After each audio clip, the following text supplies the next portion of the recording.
Merhaba arkadaşlar, kanalıma hoş geldiniz.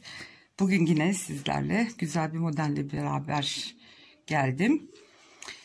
Bu da bu şekilde çok güzel ve kolay bir model. Ön yüzü bu şekilde. Arka yüzümüz de bu şekilde. Ters örgü örülüyor arka yüzünde sadece. 4'ün katlarından kuruluyor. Artı ekstradan 5 ilmek ekliyorsunuz ve 2 tane de kenar ilmek, yani 4, 8, 12, 16 diye ilmeklerinizi atıyorsunuz. Fazladan 5 ilmek ve artı 2 de kenar ilmeği ekleyerek kuruluyor. Ön tarafı tamamen düz örgü, arkası ters örgü olarak örülüyor. Ben altına yine fantezi lastik koydum. Siz dilediğiniz lastiği uygulayabilirsiniz. Şöyle şimdi hemen ufak bir parçada ben size yapılışını göstereyim. Ben 19 ilmekle başlayacağım. 12 tane 4'ün katları, 5 tane fazladan ve 2 de kenar ilmeği için attım. Toplamda 19 tane ilmeğim var. Şimdi ilk başlarken 4 tane ilmeğimizi, kenar ilmeğimi aldım.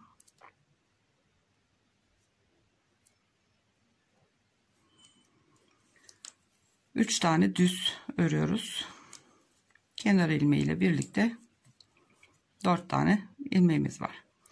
1, 2, 3 ilmek atlıyoruz. Yani 3 ve 4. ilmeğin arasına, boşluğuna batıyoruz. Şişimizle bir tane ilmek çıkartıp sol şişimize takıyoruz. Ve bunu ilk ilmek, 3 tane atladık ya, ilk ilmekle birlikte örüyoruz. Bu şekilde. Diğer 2 ilmeği de düz örgü olarak devam ediyoruz. Arada bir tane düz ilmeğimiz var. Yine 3 ile 4. ilmeğin arasından, yani ilmeklerin boşluğundan şöyle göstereyim. Şu aradaki boşluğa batıyoruz. 2 ilmeğin ortasına ilmeğimizi çıkartıyoruz. Şişimize geçiriyoruz. Şu şekilde dörtleniyor. İlk ilmekle birlikte bu çıkarttığımız ilmeği beraber örüyoruz. Bu şekilde. Ve 2 tane ilmeğimizi de düz olarak devam ediyoruz. Arada bir tane boş düz ilmeğimiz var. Ops, ilmeklerim kaçtı. 3 ile 4'ün boşluğundan batıyorum. İlmeğimi çıkartıyorum. Sol şişime taktım. Ve bu ilmekle şuradaki 3 tane ilmeğin ilkiyle birlikte örüyoruz bunu. Diğer 2 ilmeğimizi de düz olarak. Başta 4 tane düz ilmek vardı. Sonda da 4 tane kaldı. Bunları da yine düz olarak örüyoruz. Arka sıramızda bütün ilmekleri ters olarak örüyoruz. Başka hiçbir şey yok.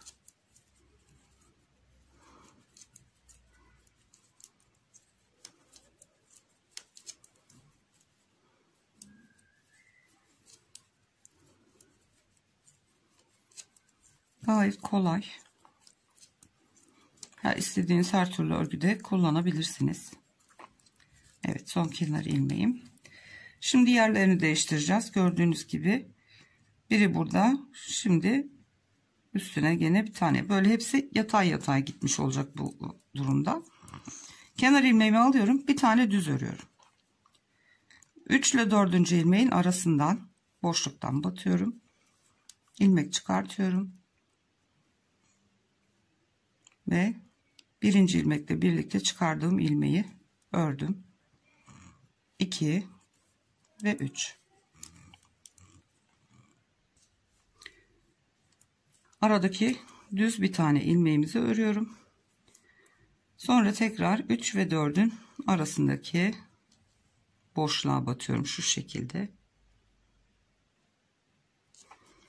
İlmeğimi çıkartıyorum. Çıkarttığım ilmeği ve ilk ilmeği birlikte örüyorum. İlmek sayısı çoğalmasın diye. Diğer iki ilmeği de düz olarak örüyoruz. Ve iki model arasındaki tek düz ilmeğimizi ördük. Gördüğünüz gibi şunun bitişinde bir üst sıradaki model başlamış oluyor. Şimdi bir tane düz ördük. Gördüğünüz gibi şimdi 3. ve 4. ilmek tam bu modelin başlangıcına denk geliyor. İlmeği çıkartıyorum ve ilk ilmekle birlikte ikisini örüyorum. İkinci ve 3. ilmek. Bir tane düzü örüyorum. Tekrar 3 ve 4. ilmeğin arasından batıp ilmeği çıkarttım. Sol şişime taktım. Ve diğer ilmekle birlikte ördüm. 2 tane daha düzüm ördüm. Yanındaki düz ilmek, bu da en son kenar ilmeğim. Arka sıra yine düz olarak devam ediyor.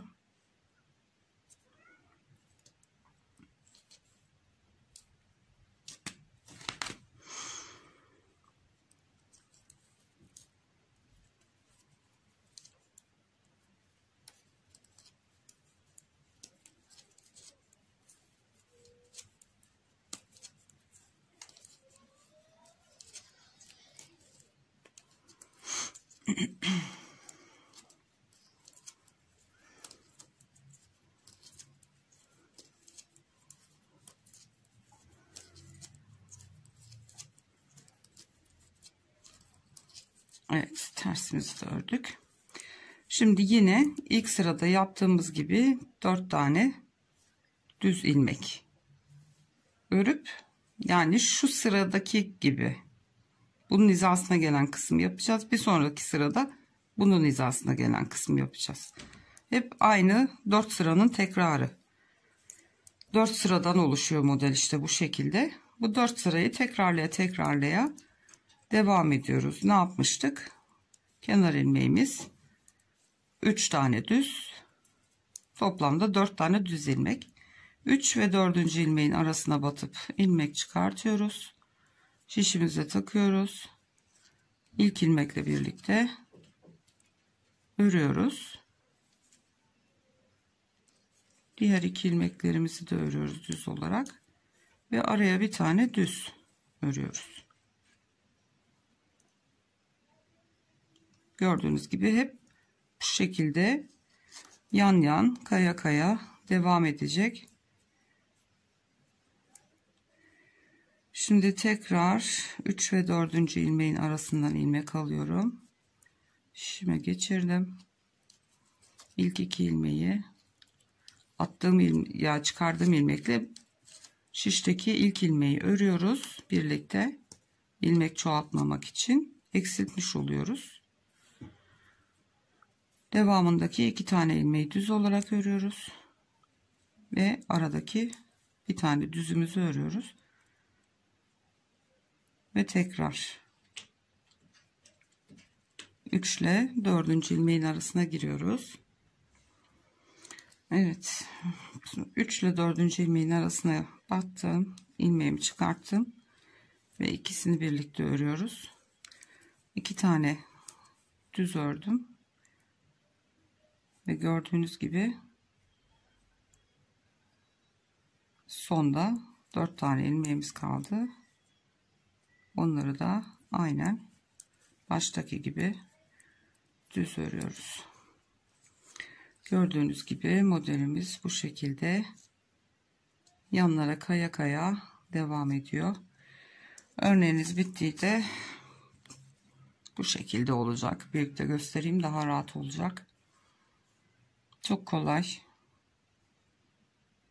İlk 2 sıra bunda, 2 sıra bunda, 4 sıra. 4 sıranın tekrarını sürekli Başta 4 ilmek bırakarak başlamıştık. Burada kenar ilmeğiyle beraber 2 tane. Bu sırayı bitirdikten sonra tekrar ilk sıradaki gibi 4 ilmek bırakıyoruz. O şekilde ilmek çıkartıyoruz. 3. ve 4. ilmeğin arasından. Hep şu bir alttakinin ilk ilmeğinden ilmek çıkartmış oluyoruz. O şekilde denk geliyor. Ve çok da tatlı duruyor. Bir sonraki videoda görüşünceye kadar kendinize çok iyi bakın. Kanalıma lütfen abone olmayı unutmayın. Beğeni ve yorumlarınızı da esirgemezseniz çok memnun olurum. Şimdilik hoşça kalın.